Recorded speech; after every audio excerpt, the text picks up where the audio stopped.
হ্যাঁ, সোশ্যাল মিডিয়ায় অনেক কিছু দেখছি, আপনারাও হয়তো দেখছেন, আমরাও দেখছি। কি হয়তো ভেবেছিলাম ভালো হবে, সুযোগ দিয়েছিলাম, কিন্তু ভাব, যদি ভালো হবার লক্ষণ না থাকে তাহলে ব্যবস্থা নেওয়া দরকার আছে না? না, আপনারা সাথে আপনার সিদ্দিকির আছেন তো নাকি? একটু হাত তুলে বলো। কেন আবার সেই গুন্ডাগুলোকে নিয়ে টিম তৈরি হবে, আবার সেই গরিবদের উপরে জুলুম হবে, আবার সে আমার ভালোবাসার মানুষগুলোর উপরে অত্যাচার হবে।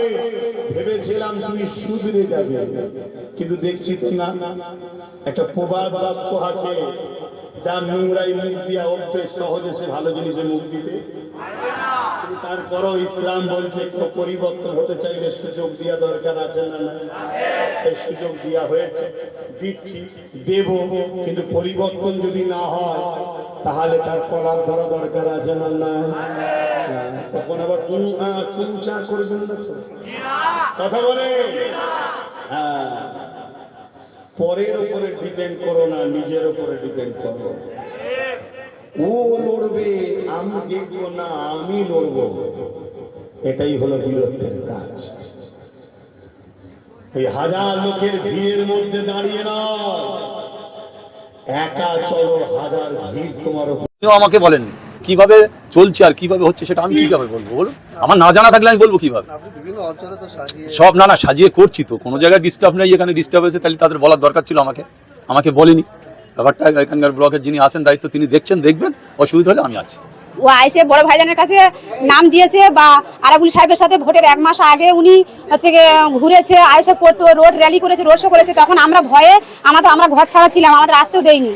আমরা বাচ্চা কাচ্চা নিয়ে আমরা 4 বছর ঘর ছাড়ার পরে আমরা জানি কবে আমাদের ভাইজান আসবে, আমাদের জাহানটা ফিরে আমরা পাবো। যারা ওখানকার স্থানীয়, যারা পুরনো তৃণমূল, এই পুরনো যারা মোটরদিক, তো হ্যাঁ, মোটরদিক অঞ্চলে যারা পুরনো বিজেপি, তাদের সঙ্গে আপনাদের কোনো সমস্যা আছে কি? না, পুরাতন বিজেপি সমস্যা নেই, তাদের সাথে আমাদের কোনো কিছু হয় না। এরাই যারা নূতন করে ঢুকেছে তারাই আমাদের সাথে সমস্যাটা বেশি করছে।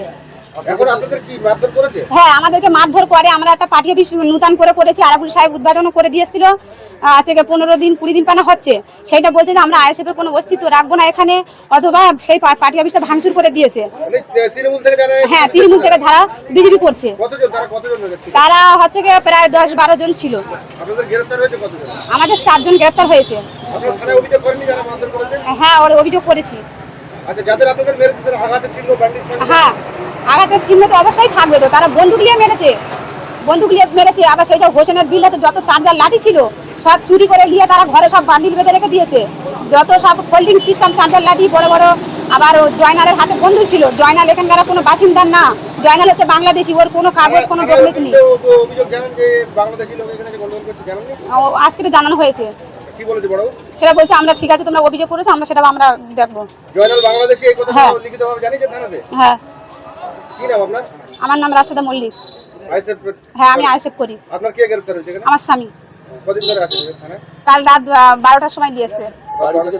হ্যাঁ, বাড়ি থেকে ধরে নিয়েছে। কি মামলা দিয়েছে তাদের নামে? কি তাদেরকে ওনারা তো কালকের বড় ভাইজানের দরবারে গিয়েছিল।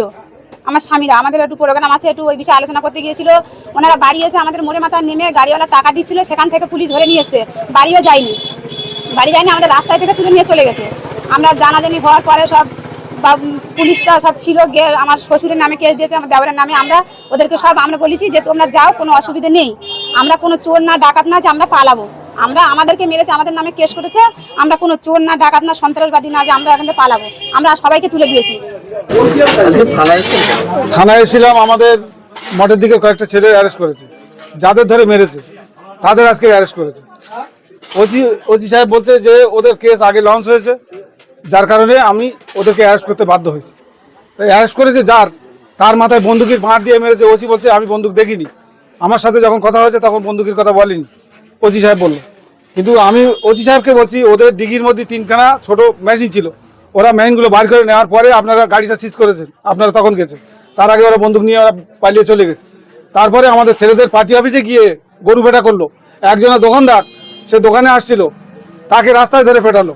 তাহলে বিজেপি ছেলেরা যাদেরকে মেরেছে তারা তো অরিজিনাল বিজেপি নয়, তারা তো 5 তারিখের পরে বিজেপি, তারা প্রথম থেকে বিজেপি করতো না। ওখানে বিজেপি যারা করতো এই মামনি টামনি ওরাই বিজেপি করতো, এই অলিটলি ওরাই বিজেপি করতো। অ্যাকচুয়ালি এই যারাই এসে মেরেছে তারা হলো তৃণমূলের হারমাত। তৃণমূলের লোকগুলো এসে বিজেপিতে জয়েন করেছে, বিজেপিতে জয়েন করে সেই হোসেন বাহিনী আবার ফের এসে অত্যাচার শুরু করেছে। ওরা বলতে কারা বারবার বলছেন, ওরা নাম তাদের নাম কি? বিজেপির ছেলেরা, ছেলেদের নাম বিজেপির ছেলেদের সবার নাম আমার জানা নেই। হোসেন বাহিনী, ওদের তো এলাকা হোসেন এলাকা ছাড়া আছে, কিন্তু তার বাহিনীরা তো কেউ এলাকা ছাড়া হয়নি, সেই বাহিনীগুলো এলাকায় আছে। এদের দাবাদাবি এখনো রয়েছে। এরা বিজেপিতে জয়েন করে বিজেপির সঙ্গে নিয়ে আমাদের আইএসএফের ছেলেদের মারছে। বড়াও বলছে ওখানে আইএসএফ বলে কেউ ছিল না, কিন্তু 2021 সাল থেকে ওই মোনাজাত এরা এই সালাউদ্দিন রাজনী ওরা 2021 থেকে ওরা রাজনীতি করেছে, ওখানে সংগঠন করেছে। সেই সংগঠনিক জায়গাতে আরাবুল ইসলাম গিয়ে ওখানে একটা পার্টি অফিস উদ্বোধন করে। সেই পার্টি অফিস উদ্বোধন কেন করবে? আমরা সবাই বিজেপি করব কেন? আমরা সব আইএসএফ কেন করবে? ওদের কথা হলো সবাই আইএসএফ করবে কেন? সবাই আমাদের সঙ্গে আসো, আমরা বিজেপি করব। পার্টি অফিস এখান থেকে তুলে দিতে হবে, না তো আমরা আরো ধরে মারবো। মানে বিজেপিদের কথা। আপনাকে থানায় জানিয়েছেন? আমি থানাকে জানিয়েছি, থানায় স্টেপ নিয়েছে, বলেছে ঠিক আছে আপনারা কমপ্লেনটা রেডি করুন, কমপ্লেনটা জমা দিন, আমরা আজকে রাত্রে আবার ফের তাদেরকে অ্যারেস্ট করবো। কজন আপনাদের কজন arrest? আমাদের 4 জনকে অ্যারেস্ট করেছে, যাদের মেরেছে ধরে তাদের অ্যারেস্ট করেছে। তাদের তারা আঘাতের চিহ্ন হ্যাঁ আঘাতের চিহ্ন টিহ্ন সব আছে, তাদের মাথা ব্যান্ডেজ আছে, ভিডিও আছে, সব কিছু আছে। তাহলে বিগত দিনে যেরকম পুলিশ হ্যাঁ বিগত দিন শওকতের যে দাবাদাবি ছিল, এখন সেই বিজেপির সেই দাবাদাবি এখন আবার শুরু হয়েছে। সরকারের দেখানোর পথে কি বিজেপি হাঁটছে বিজেপি হাঁটছে? অবশ্যই। সেটাকে আপনারা কেমনভাবে রোধ করবেন? আমরা দেখি আমাদের রাজনৈতিক পলিটিক্যাল নেতৃত্বদের সবার সঙ্গে কথা বলে আমরা একটা জায়গায় আসবো, তারপরে দরকার হলে নওশাদ ভাইকে নিয়ে বৃহত্তম একটা আন্দোলনের নামবো আমরা। যারা এই টিএমসি করতো তারা এখন আপাতত বিজেপি করছে। তারা বলছে আইএসএফের কোনো অস্তিত্ব রাখবো না। আমরা তো আইএসএফ তো এখন থেকে করি না, আমরা করছি 2000 সেই যখন কাজ দিয়ে বড় ভাইজানকে যখন ধরা হয়েছিল, মারধর করেছিল টিএমসির হার মাত্রা, তখন থেকে আমরা আইএসএফ করি। অথচ আমরা 4 বছর ঘর ছাড়া ছিলাম এখান থেকে। এখন বিজেপি যারা টিএমসি করতো তারা এখন বিজেপি। কি নাম তাদের? তাদের নাম আছে জয়নাল। ও এখানে থাকে না, ও হচ্ছে বাংলাদেশি, ওর কোনো এখানে ডকুমেন্টস নেই, কোনো কিছু নেই। ও মার্ডার কেসের আসামি হচ্ছে কি, ও দেশের ও জয়নাল আছে, দুকু আছে, তারপরে হাকিম আছে, শাহানুর আছে, শাহরুখ আছে, মানে এইসব দুষ্কৃতীরা, রমজান আছে, এরাই সব কিছু রমজান সব কিছু ওদেরকে শিখিয়ে দিচ্ছে। ওরা সেই কথায় কাজ করছে। এরা এই 4 তারিখের পরে 4 তারিখের পরে, এর আগে কোনো দিন ওরা বিজেপি করতো না, ওরা অথচ আইএসএফ করতো। যে আপাতত যে ওই জয় আছে মানে গোলাম,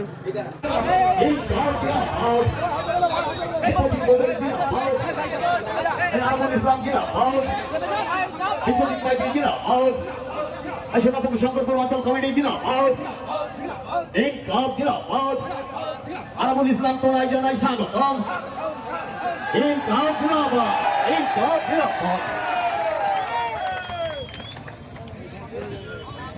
ভাঙড়ের সেই লড়াকু সৈনিক আরাবুল ইসলাম।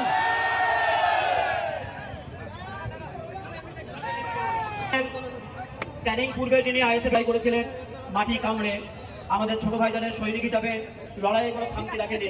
আজকে আমরা সশরীরে পেয়ে গেছি, দীর্ঘ প্রতীক্ষায় আছি, তার মুখ দিয়ে কিছু বক্তব্য শুনবো। তো আমি প্রথমেই তাকে ব্যাস এবং